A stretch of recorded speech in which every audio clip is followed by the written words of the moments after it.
because people, I think, don't understand what poison is. They think poison is something that has to kill them instantly as soon as they take it, because that's what the movies say. Um, I guess anything could be a poison. If you drink too much water, you can put too much water in your bloodstream and you'll die because there's just too much water and not enough red blood cells and white blood cells to do their job, not enough stuff to carry all that nutrition and oxygen, and then you die. So I'm not going to talk about that kind of poison. I'm going to talk about the poison the way it was, the way I seen it, and the way I see it now. So when I was younger, I didn't think that the pesticides sprayed on our fruits and vegetables and food was that big a deal. I thought, I understand that the bug is very, very small, and to that little bug, that little bit of pesticide is a big deal, and it kills the bug, or the bug stays away from it. I thought, geez, I'm a pretty big body compared to that bug, and so it's definitely not going to affect me, and that's why we all just don't drop dead when we eat a grape full of pesticides. And then you get older and you start to research things and you start to understand things, because when you're young and naive, you don't get it. If you're young, you can still get it, but you'd have to actually research it or believe the adults that are telling you this stuff. But for the most part in my life, I've always noticed that young people think they know everything and they just kind of ignore adults anyway. So um, what I learned was that yeah, sure, that little bug eats the pesticide on the grape and dies because of the ratio of pesticide to the bug. Just too much, so it dies. I guess kind of like arsenic for us, or whatever poison you want, rat poison, whatever. You can eat rat poison and just be really sick and throw up and have a super hangover after, or you can eat a lot of it and die. So the same, I thought, was the same with the poison, but it's a little more complicated than that, because in our bodies, from the research I've done, there are way more bacteria than cells. And so the bacteria, there's good bacteria and there's all bad bacteria. Hopefully the body gets rid of the bad bacteria. I'm not talking about the bad bacteria, I'm talking about the good bacteria. So you eat that grape or whatever with the pesticide on it.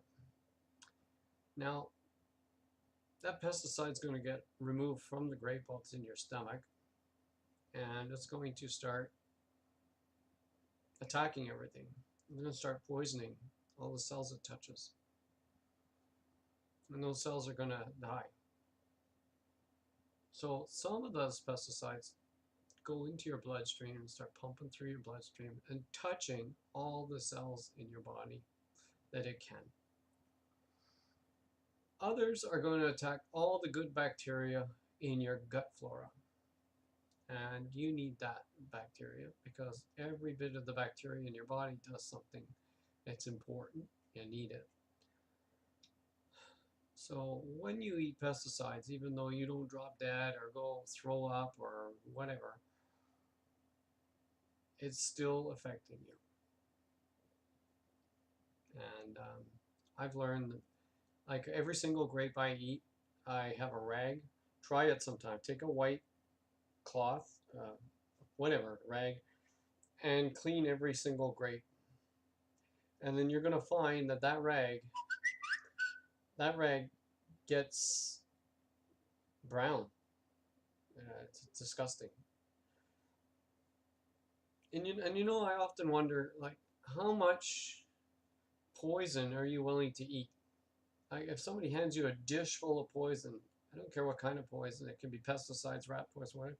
How much are you willing to eat? Probably none. And so that's my answer to it. Like, if you're not willing to eat any of it, then don't eat any of it. Any of it. I'm a big believer. My wife has taught me this, to always peel apples. And I get it.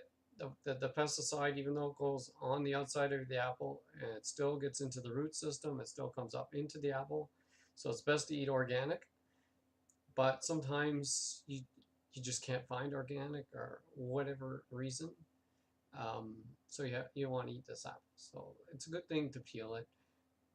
And I meet people that say like, well, the peel it was the best part of the apple. Well, it's not the best part of the apple. All right. And you can see that every day because we have apple trees in our backyard.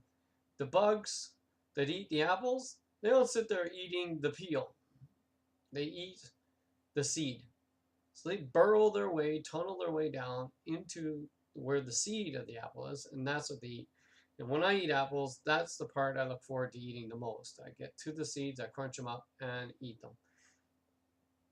So also I found that since I do coffee enemas every day, any peels, grape peels, apple peels, any kind of skins on any fruits, they just come right out.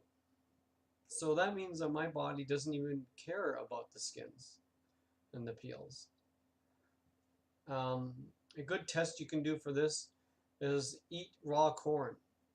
And you're not going to have any raw corn niblets coming out when you go to the washroom.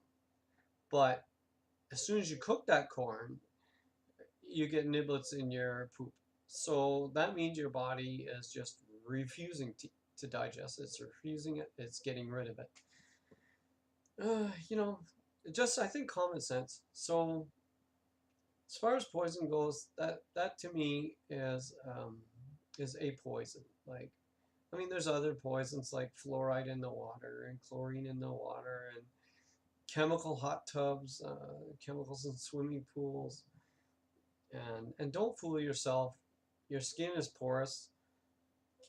I mean, this poison can go in as well as other things can go through your skin. So you don't believe me? How do nicotine patches work? How do all the patches work? So it can get into you.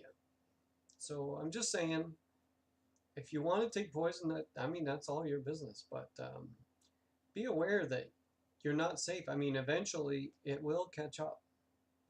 Eventually you will eat so much of this poison that it will catch up. Just like that little bug trying to eat poison off a grape, it will catch up. And it might be too late at that time. So I don't want to see that for anybody. I just think you should be aware. So do what you can. I mean, the powers that be that are trying to keep us sick, they're going to do as much as they can to stop us from being healthy because there's more money in us being sick. So, and it's very hard to change a farmer's mind about going organic.